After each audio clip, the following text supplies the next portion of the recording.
जय श्री राम। बहुत स्वागत है आपका इस बेहद खास कार्यक्रम ओंकार में। ओंकार शास्त्र ने कहा कि ओंकारम बिंदु संयुक्तम नित्यम ध्यायन्ति योगिनी कामदम मोक्षदम चयो ओंकाराय नमो नमः। यानी ओंकार को एक बिंदु, एक आत्मा का स्वरूप कहा गया। और हमारा प्रयास इस कार्यक्रम में हमेशा आपके लिए यही रहता है कि वो जो धर्म की एक्चुअल बिंदु है वो कहां से कनेक्टेड है, कैसे कनेक्टेड है, कैसे उसका प्रारंभ हुआ, शास्त्र उसके बारे में क्या कहता है और मानव समाज पर उसका क्या प्रभाव पड़ता है, मानव समाज के लिए क्यों जरूरी है उसको प्रयोग करना, इन सभी विषय पर हम चर्चा करते हैं। आज हमारा बहुत महत्वपूर्ण विषय है जिस पर हम चर्चा कर रहे हैं और वो विषय है तिलक। अगर हम वेदों में देखें, शास्त्रों में देखें, अगर हम देवताओं को देखें तो मैं सत्य कहता हूं कि कोई भी ऐसा देवता नहीं है, कोई भी ऐसी देवी नहीं है जिसके मस्तिष्क पर आप तिलक नहीं देखेंगे।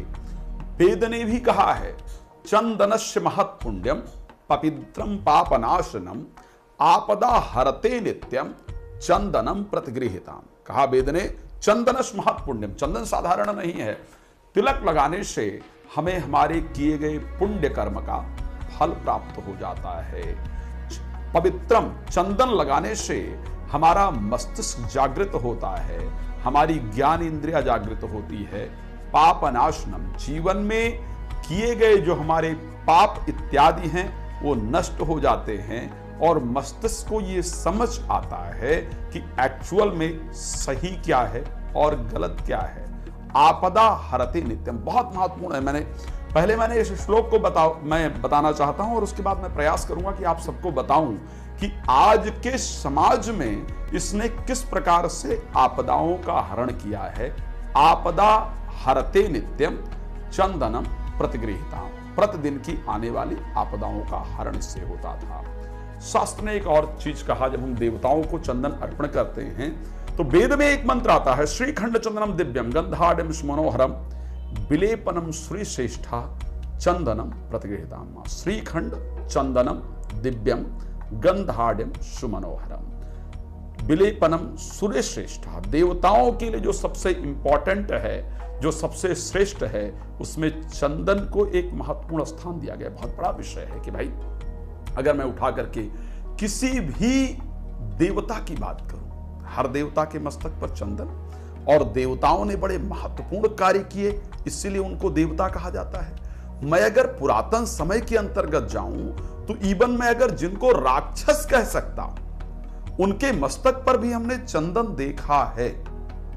अगर आप रावण को उठा करके देखें, आप मेघनाद को उठा करके देखें, आप कुंभकर्ण इत्यादि को उठा करके देखें, आप जरासंध को उठा करके देखें, आप कंस को उठा करके देखें, तो ऐसा कोई विषय नहीं। इवन कंस के बारे में तो यहां तक एक चर्चा आती है, भागवत जो लोग अध्ययन करते हैं उस भागवत के अंदर यह चर्चा आती है कि जो त्रिवक्रा जिसको कहा जाता है, शैरेंद्री जिसको कहा जाता है, जिसको भगवान ने जाकर के मथुरा में जो उसका शरीर था जो तीन तरफ से टेढ़ा था इसलिए उसको लोग त्रिवक्रा कहते थे, उसको चंदन उससे लगवाने के बाद उसके शरीर को स्वस्थ किया और कंस उसके द्वारा घिसे हुए चंदन को जरूर लगाता था। तो हमने कहीं ऐसा तो नहीं कि चंदन लगाना बंद करके अपने जीवन में मिलने वाली बड़ी अपॉर्चुनिटी को खो दिया है, अपने जीवन में लाने होने वाले बड़े परिवर्तन को खो दिया है। अगर ये कहा जाए यस, तो मैं कह सकता हूं हां, हम लोग धीरे धीरे अपने सनातन से विमुख हो करके, सनातन की जो पहचान थी उससे विमुख हो करके हमने एक्चुअल में बहुत कुछ खोया है। मैं स्पष्ट कह सकता हूं कि सनातन में चाहे जितनी चीजों की बात की जाए, जब आप पूजन करने के लिए बैठते हैं तो क्या होता है, सबसे पहला काम जो किया जाता है उसमें आचमन कराने के बाद सबसे पहला कार्य जो भी पुरोहित हैं, जो आचार्य हैं, वो आपके मस्तिष्क पर चंदन लगाते हैं। सबसे पहला कार्य जो उनका होता है वो आपके मस्तिष्क पर चंदन लगाने का होता है। आखिर चंदन कैसे आपदाओं का हरण करता है, मैं आपको एक केस बताना चाहूंगा रिसेंट का, उसके बाद मैं उसके महत्व को लेकर के बात करूंगा। मैं बताऊंगा ये भी कि चंदन होते कितने प्रकार के हैं और कौन से धर्म के लोग किस प्रकार के चंदन को प्रयोग करते हैं, कौन से वर्ण के लोगों को किस प्रकार के चंदन का प्रयोग करना चाहिए, मैं इन सभी विषयों पर आपको जानकारी देने का प्रयास करूंगा। लेकिन सबसे पहले महत्वपूर्ण जानकारी जो कि आज के युवाओं के लिए बहुत इंपॉर्टेंट है। दिल्ली के अंदर एक केस हुआ था, आई थिंक उसका कुछ नाम सुपर चोर या कुछ करके था। उस व्यक्ति को पुलिस ने पकड़ा, आई थिंक कोई मूवी इत्यादि भी उस चोर पर आई थी, सुपर चोर बंटी करके एक मूवी आई थी, वो एक रियल स्टोरी पर पूरी तरीके से बनाई गई थी। उस व्यक्ति को उसके अंदर हिप्नोटाइज करके किसी को लूटने का बड़ा अच्छा तरीका था, और उसने ऐसे बहुत सारे केसेस हिप्नोटाइज करके किए थे, बहुत सारे लोगों को लूटा था। ये अगर आप इस स्टोरी को चाहेंगे तो मुझे लगता है शायद गूगल पर मौजूद होगी, आप लोग उसको सर्च करके देख सकते हैं। जब उस व्यक्ति से पूछताछ करने के लिए पुलिस जाती तो पुलिस को एक ही डर था कि जब वो उसके पास पहुंचती तो अपनी आंखों से उसको देख करके हिप्नोटाइज कर लेता। हिप्नोटाइज करने के कारण कोई भी पुलिस वाला उसको इंट्रोगेट करने के लिए तैयार ही नहीं था, कोई भी पुलिस वाला उससे प्रॉपर पूछताछ नहीं कर पा रहा था। अब इस पर किसी विद्वान से डिस्कस हुआ कि भाई इससे पूछताछ कैसे किया जा सकता है, अगर इस प्रकार तो ये सबको हिप्नोटाइज कर देगा और पकड़ना आसान नहीं होगा। और आज आप देख रहे हैं कि बहुत सारी ऐसी विद्याएं हिप्नोटाइज करके लोगों का सामान इत्यादि लूट लेते हैं, लोगों की ज्वेलरी लूट ली जाती है, ऐसा मैंने भी बहुत सारे केसेस सुना है। तो किसी ने राय दिया एक काम कीजिए, जब जो व्यक्ति उससे जाए पूछताछ करने के लिए, इंट्रोगेशन के लिए जो व्यक्ति जाए, वो मस्तिष्क पर केसर का तिलक लगा करके जाए। और यही किया गया, जब केसर का तिलक वो व्यक्ति मस्तिष्क पर लगा करके जब पुलिस वाले उसके पास गए तो ऐसे परिस्थिति के अंतर्गत देखा गया कि वो व्यक्ति हिप्नोटाइज उसको नहीं कर पाया। तो और उससे पूरी पूछताछ की प्रक्रिया हुई, बाकी जो कानूनी प्रक्रिया हुई होगी उसके बारे में बहुत लंबा डिस्कस नहीं करूंगा, विषय बहुत लंबा हो जाएगा। कहने का तात्पर्य यह है कि मैंने कहा था आपदा हरते नित्यम चंदनम प्रतिगृहता। वेद कहता है यदि आप चंदन का प्रयोग करते हैं तो चंदन के प्रयोग से आपका मस्तिष्क जो है वो शीतल रहता है। मस्तिष्क की शीतलता के कारण आपको क्रोध बहुत कम आता है। कौन आपके प्रति सही है, कौन आपके प्रति गलत है, क्या करना चाहिए और क्या नहीं करना चाहिए, ये आपको समझ आता है। साइंटिफिक एक दृष्टि है कि हमारा जो ये वाला पार्ट है मस्तिष्क का, इसको केंद्र बिंदु कहा जाता है, ये हमारे मस्तिष्क का केंद्र है। उसके साथ भगवान विष्णु का ये स्पेशल स्थान कहा जाता है। जब यहां पर जो हमारे मस्तिष्क का केंद्र है, जब यहां पर आप चंदन लगाते हैं तो ऐसी परिस्थिति के अंतर्गत आपका जो केंद्र है वो जागृत रहता है। और जब कोई व्यक्ति आपको देखता है तो ऐसी परिस्थिति में आपके प्रति अट्रैक्ट होती है, उसका जो ध्यान है वो आपके यहां पर उस तिलक को देख करके आपके प्रति पॉजिटिविटी को क्रिएट करता है। वो आपके बारे में सात्विक सोचता है, सोचती है, पॉजिटिव सोचता है, सोचती है, उसके अंदर एक परिवर्तन आता है। इसमें कोई दो राय नहीं है कि यदि कोई तिलक लगा करके आज के समय में भी जा रहा है तो अगर आप सनातन का मानने वाला कोई है, भारतीय कोई है, तो निश्चित रूप से उसका मस्तिष्क झुक जाता है। नमस्ते या प्रणाम। भाई किसी ब्राह्मण इत्यादि के मस्तिष्क पर अगर देखा जाए तो भाई ब्राह्मण इत्यादि को देखा जाए, तिलक लगाकर अगर जा रहा है मंदिर का पंडित, तो जनरली लोग उसको थोड़ा इंपॉर्टेंस जरूर देते हैं, उसको स्थान इत्यादि। तो ये एक जनरल चीजें हैं जिसको हम लोग देखते हैं, लेकिन शास्त्र के दृष्टि से चंदन लगाने से आपके डे टू डे लाइफ में आने वाली जो प्रॉब्लम्स हैं वो इजिली सॉल्व हो जाती हैं। जब भी हम चंदन कितने प्रकार के होते हैं, कौन कौन से चंदन किसको लगाने चाहिए, किस प्रकार के चंदन को लगाने चाहिए, इस पर चर्चा करते हैं। धीरे धीरे इसमें कोई दो राय नहीं कि ये विषय आता गया। सनातन की जो संस्कृतियां थी, जो महत्वपूर्ण उपलब्धियां थी, उसको हम धीरे धीरे भूलते चले गए। और उसको भूलने के कारण आज चाहे वो एंजाइटी की बात की जाए, चाहे फोबिया की बात की जाए, नेगेटिविटी की बात की जाए, डिप्रेशन की बात की जाए, वो चीजें आपकी बढ़ती हुई चली गई।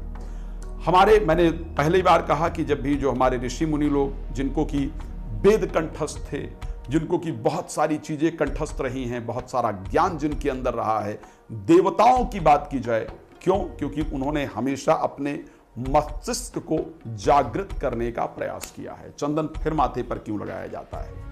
मस्तिष्क पर हमारे 3 इंपॉर्टेंट लकीरें मानी जाती हैं।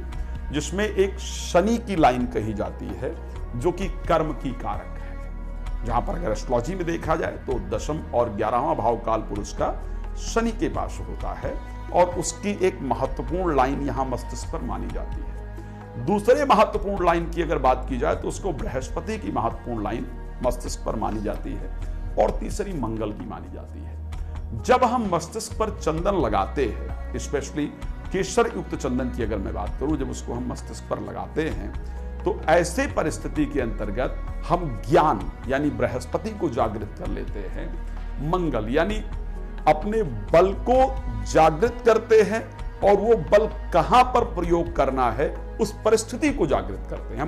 हमारे अंदर कॉन्फिडेंस होता है, ओवर कॉन्फिडेंस बिल्कुल नहीं होता है। और शनि जिसको काल कहा जाता है, जब हम लगाते हैं चंदन तो हम उसको जागृत करते हैं और ये बताते, उसके द्वारा हमें ये पता चलता है क्या करने वाला है और क्या नहीं करने वाला है। जो हम कर्म करते हैं उसके सही रिजल्ट को अपने जीवन के अंतर्गत हम प्राप्त कर पाते हैं। तो इसलिए मस्तिष्क पर चंदन का प्रयोग हर व्यक्ति को जरूर करना चाहिए। अब अगर आगे हम चर्चा करें कि इस प्रकार से चंदन कौन कौन से तरीके से चंदन लगाया जाता है। आप लोग जानते हैं कि शैव चंदन, शैव संप्रदाय की बात की जाए तो शैव संप्रदाय के लोग त्रिपुंड चंदन लगाते हैं। 3 चंदन को जो है वो लगाया जाता है और स्पेशली जो शिव जी की भक्ति करते हैं, शिव पुराण को यदि आप लोग पढ़ेंगे, शिव पुराण के विंध्येश्वर संहिता के अंतर्गत और रुद्र संहिता के अंतर्गत चंदन का स्पेशली वर्णन है। शैव संप्रदाय के लोग जनरली भस्म के चंदन का प्रयोग करते हैं। ऐसा कहा जाता है और ऐसा शिवपुराण के अंतर्गत वर्णन आता है कि त्रिपुंड जो 3 लाइनें हैं, एक एक लाइन के अंतर्गत 9 देवताओं का निवास होता है। मैंने शिवपुराण का जब अध्ययन किया तो शिवपुराण के अध्ययन में यह देखने को मिला कि यदि कोई भस्म लगा करके अपने माथे पर जा रहा है, यदि कोई व्यक्ति भस्म लगाकर अपने मस्तक पर जा रहा हो और प्रेता योनि में पड़ा हुआ व्यक्ति भी यदि उसका दर्शन रास्ते में कर ले तो उसको मोक्ष की प्राप्ति हो जाती है। यदि कोई माथे पर भस्म का जो त्रिपुंड तिलक है उसको लगा करके जा रहा हो और रास्ते में कोई व्यक्ति बहुत पापी हो, जो अपने पूर्व जन्म कृत्य पाप कर्म के कारण परेशान हो रहा है, अगर वो उसके दर्शन को कर लेता है तो पाप से मुक्त हो जाता है। जो व्यक्ति माथे पर त्रिपुंड चंदन को लगाता है वो व्यक्ति अपने जीवन, मैंने अभी 3 रेखाओं की चर्चा की थी, शनि रेखा, बृहस्पति रेखा और मंगल रेखा, जो कि तीनों रेखाएं हमारे मस्तिष्क पर ये महत्वपूर्ण रेखाएं पाई जाती हैं। यहां पर त्रिपुंड चंदन लगाने से इन तीनों रेखाओं की जागृति हो जाती है, भाग्य की जागृति हो जाती है। ये रेखाएं बहुत महत्वपूर्ण होती हैं। श्री रामचरितमानस के अंतर्गत रावण जब अपने मृत्यु को लेकर के अंगद जी से बात करता है तो कहता है, जरत बिलेव क्यों जबई कपाला, विधि के लिखे अंक निज भाला। मैंने अपने मस्तिष्क पर इन रेखाओं को देख करके ये पहचाना कि मेरी मृत्यु जो होगी वो मनुष्य के हाथ से होगी, बानर के हाथ से होगी। तो मुझे लगा कि शायद ब्रह्मा जी की आयु ज्यादा हो गई है, इसलिए गलती से उन्होंने इस प्रकार लिख दिया है। तो वो तीनों रेखाओं की जागृति की और वहां पर चंदन की चर्चा रावण के द्वारा सुनने को प्राप्त होती है। अब अगर इस पर आगे हम चर्चा करने का प्रयास करें तो शैव जो संप्रदाय के लोग हैं वो भस्म का त्रिपुंड चंदन को प्रयोग करते हैं, मस्तक पर लगाते हैं। जब हम बात करते हैं वैष्णव संप्रदाय के लोगों को, तो वैष्णव संप्रदाय के लोग, क्योंकि यहां पर भगवान विष्णु का निवास माना जाता है, वैष्णव संप्रदाय का जो चंदन है वो स्पेशली रामानुजा संप्रदाय की बात करें तो उनका जो चंदन है वो इस प्रकार का होता है। वो लोग 3 मतलब यहां से लेकर के और इस प्रकार से चंदन लगाते हैं। यहां पर एक अर्धचंद्र बनाना होता है और यहां पर एक लाल कलर का चंदन बनाया जाता है। क्या होता है आखिर, क्यों ऐसा बनाते हैं? यहां पर जो अर्धचंद्र बनाया जाता है ये भगवान के चरण यहां पर बनाने का प्रयास किया जाता है। इस परिस्थिति को लेकर के यहां पर जो हम बीच में लाल रंग का चंदन, जब भी आप रामानुजा संप्रदाय या वैष्णव संप्रदाय को लेकर के देखेंगे तो बीच में जो लाल रंग का चंदन होता है वो आदि शक्ति माता लक्ष्मी को समर्पित किया जाता है। वो जो लाल रंग की बिंदी है और यहां पर जो ये दोनों साइड में ये बनाए जाते हैं, ये भगवान विष्णु को पूरी तरीके से समर्पित किए जाते हैं। साइंटिफिकली मैंने उसके आपको इंपॉर्टेंस बताएं कि साइंटिफिक इंपॉर्टेंस क्या है। साइंटिफिक इंपॉर्टेंस क्योंकि हमारी बुद्धि की जागृति होती है, मस्तिष्क की जागृति होती है, क्या करणीय है, क्या अकरणीय है, क्या करना चाहिए, क्या नहीं करना चाहिए, उसका पता चलता है। धार्मिक परिस्थिति में जब हम इस प्रकार का चंदन लगाते हैं तो हम जिस देवता के प्रति, ध्यान रखिएगा, जिस देवता के प्रति हम समर्पित हैं, जिस देवता की हम पूजा करते हैं, हम उस देवता को, अपने मस्तिष्क को, अपने बुद्धि को, अपने मन को समर्पित कर देते हैं कि आपको मैंने अपने मस्तिष्क पर धारण कर लिया है। अब इस मस्तिष्क को कैसे चलाना है ये आपके ऊपर है। आप इसको कहां पर ले जाना चाहते हैं, कैसे ले जाना चाहते हैं, ये आपके ऊपर पूरी तरीके से निर्भर करता है। तो जो वैष्णव संप्रदाय के लोग हैं, भगवान विष्णु को जो लोग पूरी तरीके से भगवान विष्णु के उपासक हैं, वो इस प्रकार से चंदन लगाते हैं जिसमें लक्ष्मी जी का भी स्वरूप रहे, भगवान के चरण भी रहें, भगवान के पद चिन्ह यहां पर भी अंकित रहें। इस प्रकार करके अपने मन को उनको अर्पण करते हैं, भगवान को अर्पण करते हैं। जो लोग आदिशक्ति के उपासक हैं, आदिशक्ति के उपासक लोग सदैव गोल चंदन मस्तिष्क पर प्रयोग करते हैं, और गोल चंदन मस्तिष्क पर प्रयोग करके, जिसको हम तीसरे नेत्र की बात करते हैं, यहां पर ज्ञान इंद्री की बात करते हैं, उसको जागृत करते हैं। अपने मस्तिष्क की ऊर्जा को हम जागृत करने का प्रयास करते हैं। हम लोग जब चंदन के बारे में बात करते हैं तो आपको बहुत सारे चंदनों के बारे में सुनने को मिलता है। हम गोपी चंदन की बात करें, हमको जानने को मिलता है। हरि चंदन की बात करें, हमको जानने को मिलता है। रोली को हम लोग लगाने का प्रयास करते हैं, हल्दी को लगाने का हम लोग प्रयास करते हैं, भस्म हम लोग मस्तक पर धारण करते हैं। इस प्रकार की परिस्थिति रहती है। अब क्योंकि अगर उसको हरिचंदन की बात की जाए, शास्त्रोक्त इस प्रकार का नियम है कि तुलसी का जो काष्ठ है, तुलसी का जो काष्ठ है, तुलसी के काष्ठ को घिस करके उसमें कर्पूर मिला लेना, अरुण या केसर अगर मिला दिया जाए तो उसको हरिचंदन कहा जाता है। उसको मस्तिष्क पर लगा, जो भगवान विष्णु के विशेष भक्त हैं वो उसको मस्तिष्क पर लगाते हैं। गोपी चंदन की जब बात की जाए तो एक विशेष जगह की रज की बात की जाए, वृंदावन के रज की भी अगर बात की जाए तो उसको गोपी चंदन का स्वरूप कहा जाता है। किसको स्पेशली किस प्रकार के चंदन का प्रयोग करना चाहिए, वैसे तो यह नियम है कि आप जिनको मानते हैं उन देवता के अनुसार, यानी अगर आप भगवान विष्णु के उपासक हैं, भगवान कृष्ण के उपासक हैं, भगवान राम के उपासक हैं, वैष्णव संप्रदाय से उनके किसी भी स्वरूप के उपासक हैं, भगवान नरसिंह के उपासक हैं, तो ऐसे परिस्थिति के अंतर्गत आपको चंदन बीच में लक्ष्मी, यहां पर स्पेशली अर्धचंद्राकार भगवान का पद चिन्ह, और उसके बाद दोनों तरफ इस प्रकार सफेद चंदन आपको लगाना चाहिए। बीच में आपको लाल चंदन लगाना चाहिए। यहां पर भगवान विष्णु के पद स्वरूप चंदन, लाल या पीला दोनों प्रकार की चीजों को आप प्रयोग कर सकते हैं। सफेद चंदन या पीला चंदन दोनों प्रकार के चंदन का आप यहां प्रयोग कर सकते हैं। बीच में अगर लाल रहे तो ज्यादा बेहतर है। यहां पर इस प्रकार से अगर आप भगवान वैष्णव के संप्रदाय के हैं तो आप लोग वैष्णव संप्रदाय के हैं तो स्पेशली इसका प्रयोग कर सकते हैं, इसमें कोई दो राय नहीं है। शैव संप्रदाय के लोग त्रिपुंड ही लगाते हैं, यह नियम है। उसमें भी आप लोग भस्म का भी प्रयोग कर सकते हैं, साधारण चंदन का भी प्रयोग किया जा सकता है, केसर इत्यादि का भी प्रयोग किया जाता है। लेकिन उसके अगर त्रिपुंड मस्तक पर लगा है तो ये इस चीज का सूचक है कि ये शिव के उपासक हैं, और शिव के किसी भी स्वरूप की उपासना करने वाले व्यक्ति को इसी प्रकार के चंदन का प्रयोग करना चाहिए। गोल चंदन किसी भी प्रकार का अगर लगाया जाता है, स्पेशली क्योंकि रोली शक्ति का प्रयोग माना जाता है, लाल जो चंदन है स्पेशली ऊर्जा का प्रयोग, ऊर्जा का स्वरूप माना जाता है, शक्ति का स्वरूप माना जाता है। तो ऐसे परिस्थिति के अंतर्गत यदि आप रोली मस्तिष्क पर लगा रहे हैं तो दूर से देखने वाले व्यक्ति जो देवी के अनुयायी हैं, जो देवी के उपासक हैं, उनको जो शाक्त उपासक हैं, शक्ति के उपासक हैं, उनको ये पता चलता है कि जो सामने आ रहा व्यक्ति है वो भी एक्चुअल में शक्ति का उपासक है। जिस देवी की मैं उपासना करता हूं या शक्ति की उपासना करता हूं, उसके किसी न किसी स्वरूप की उपासना ये व्यक्ति भी करता है।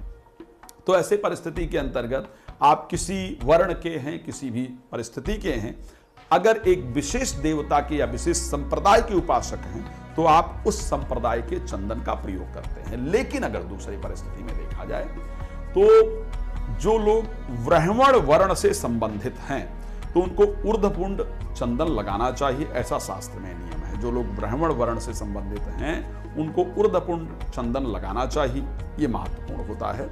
क्षत्रिय वर्ण से जो लोग संबंधित हैं उनको त्रिपुंड चंदन प्रयोग करना चाहिए। शास्त्र के अंतर्गत इस प्रकार का वर्णन आता है, उनको त्रिपुंड चंदन प्रयोग करना चाहिए। जो लोग वैश्य संप्रदाय से संबंधित हैं ऐसे लोगों को अर्धचंदन प्रयोग करना चाहिए। अर्धचंद्र जिस प्रकार बनता है, अर्धचंद्र के प्रकार का जो चंदन है उसको प्रयोग करना चाहिए। इसी प्रकार यदि शूद्र वर्ण से कोई संबंधित व्यक्ति है तो उसको वर्तुलाकार चंदन प्रयोग करना चाहिए। इसको मैं दूसरे तरीके से आपको समझाने का प्रयास करता हूं। ब्राह्मण वर्ण का तात्पर्य क्या है?